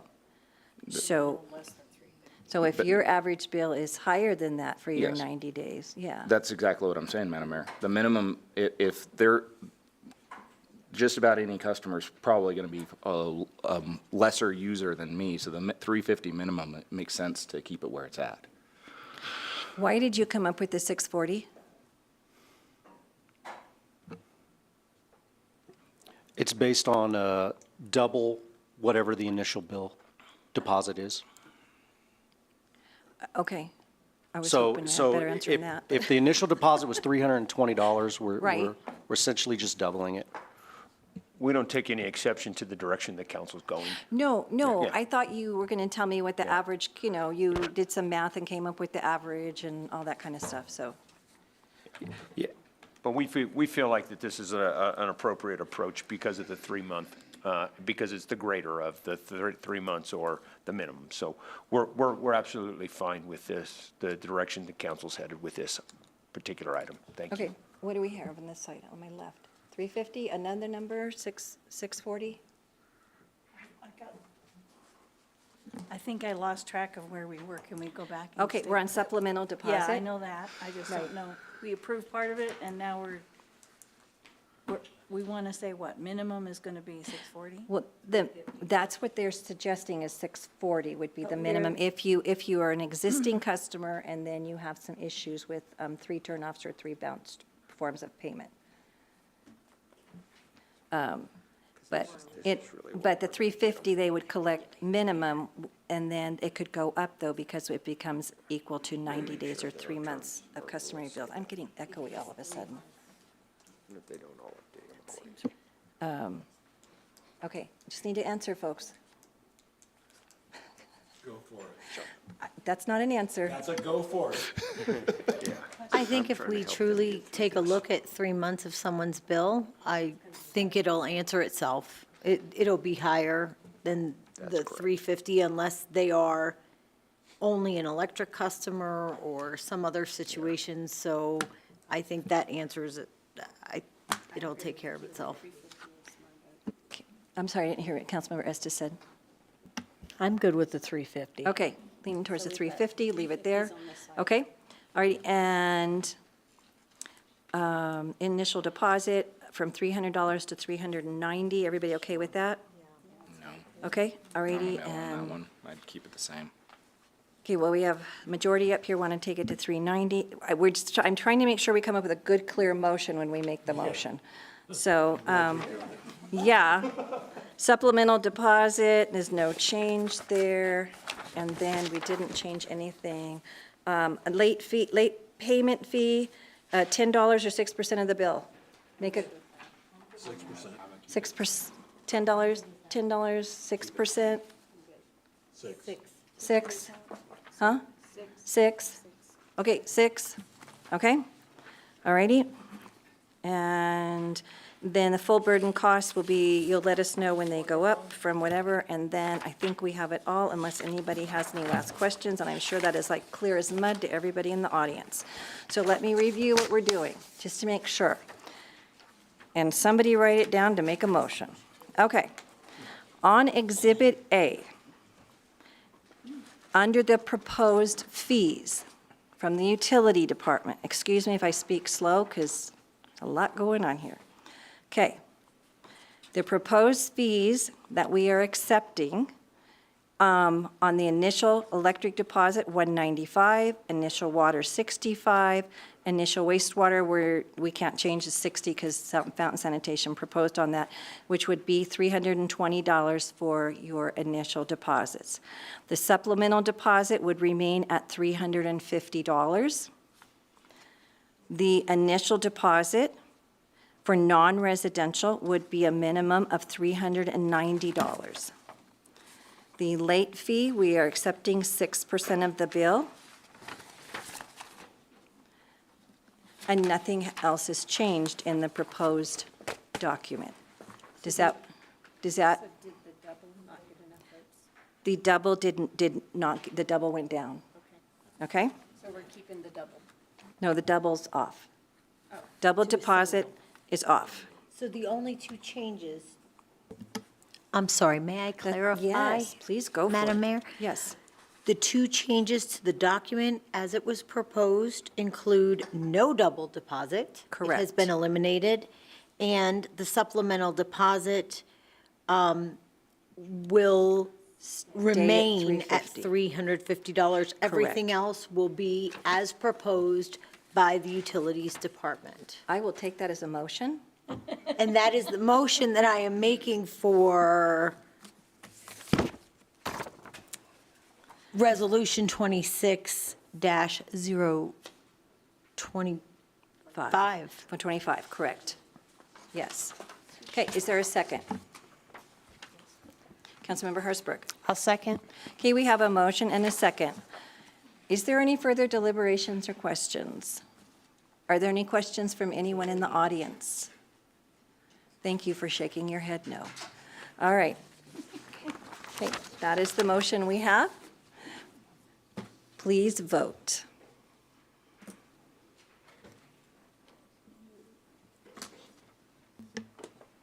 Six yes, one no. Motion carried.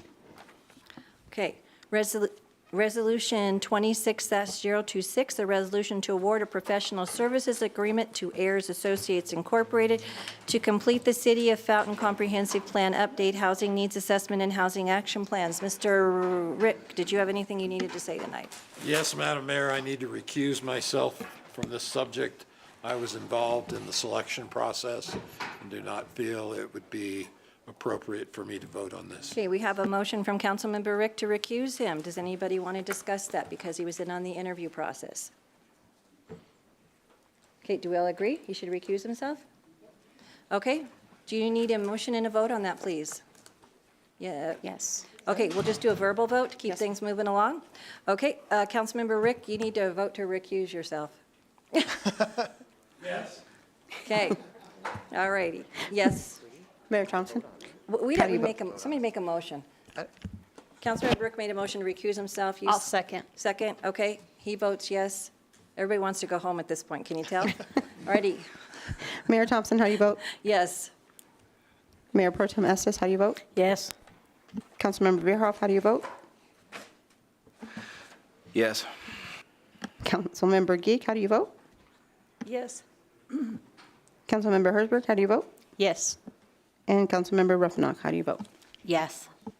Can we We make have- sure he's not going home since we have an executive He left session his jacket. requested? He's good. I think we're good. Well, he took his bag with him like he was going. 7 yes, motion carried for Councilmember Rick to recuse himself. All right, Resolution 26-026, I'll read it again. A resolution to award a professional services agreement to Ayers Associates Incorporated to complete the City of Fountain Comprehensive Plan Update, Housing Needs Assessment, and Housing Action Plan. Mr. Broadhead. All right, I will try to be brief. Thank you. But honestly, it's an exciting time to be here to talk about this.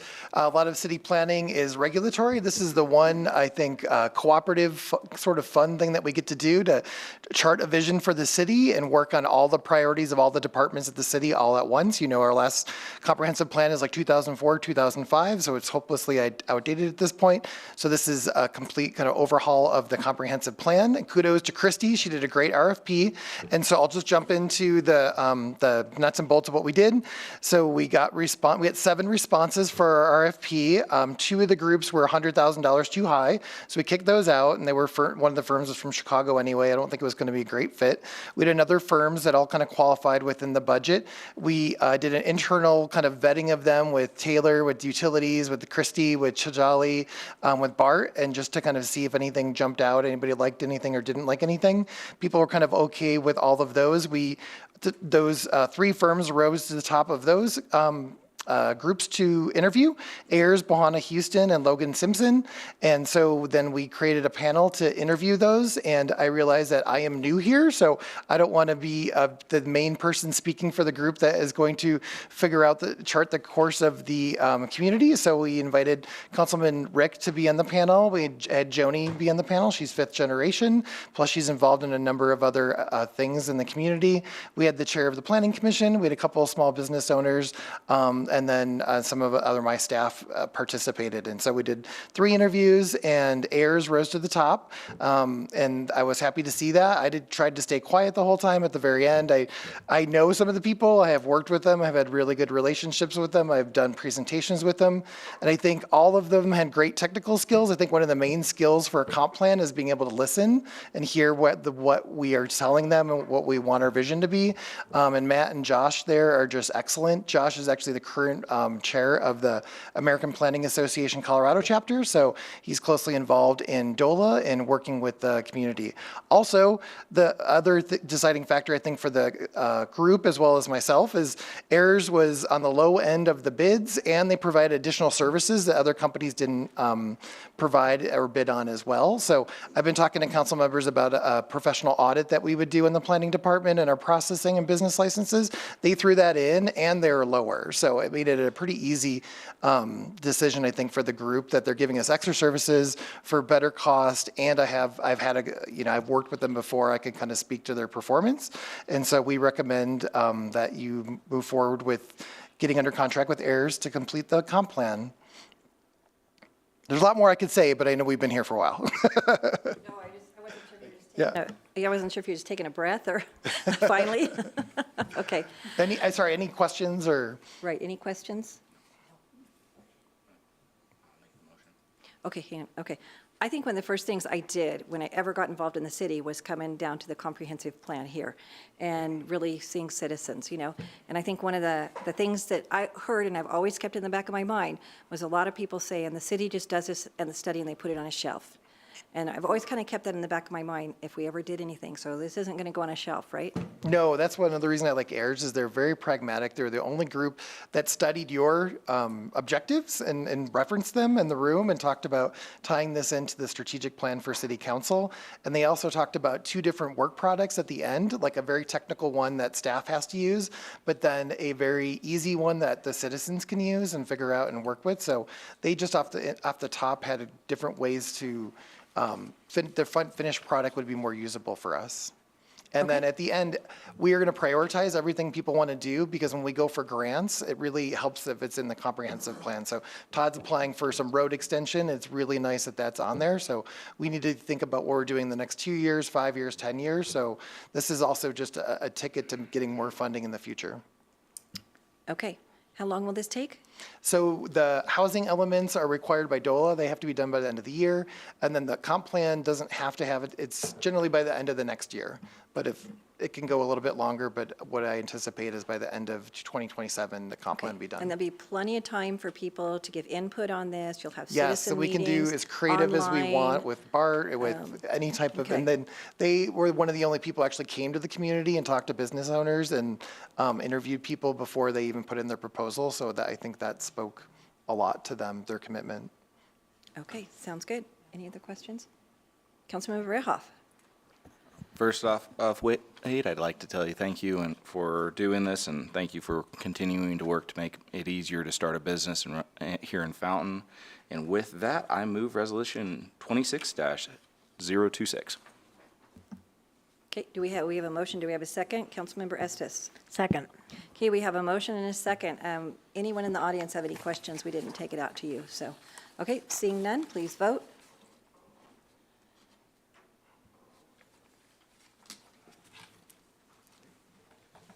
Okay, item 10, left on my Councilmember Rick, can you come 6 back in, yes, please? motion carried. Okay, all righty. Well, if he has a city council agenda request, he's out of time. Any city council agenda requests from anyone? Okay, all righty. Go to, on to item 11, announcement of an executive session.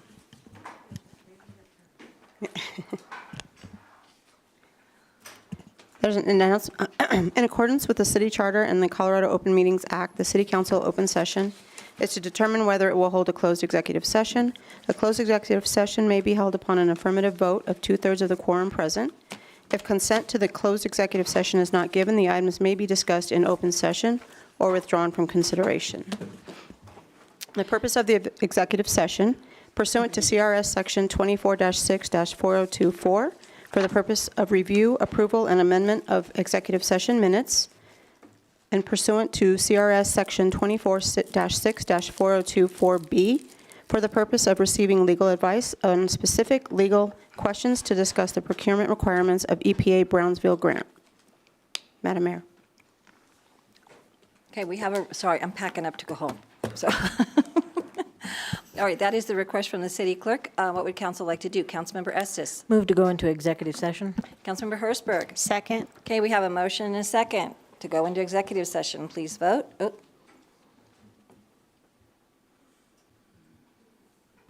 We're going to take a manual vote. okay, Mayor Thompson, how do you vote? yes. Mayor Pro Tem Estes, how do you vote? Yes. Mayor, Councilmember Veerhoff, how do you vote? Yes. Councilmember Geek, how do you vote? Yes. Councilmember Rick, how do you vote? No. Councilmember Hertzberg, how do you vote? Yes. Councilmember Ruffenach, how do you vote? Yes. We have 6 yes, 1 no. Motion passed. This meeting is adjourned. I'm so ready to go. And we will be back at 8:10.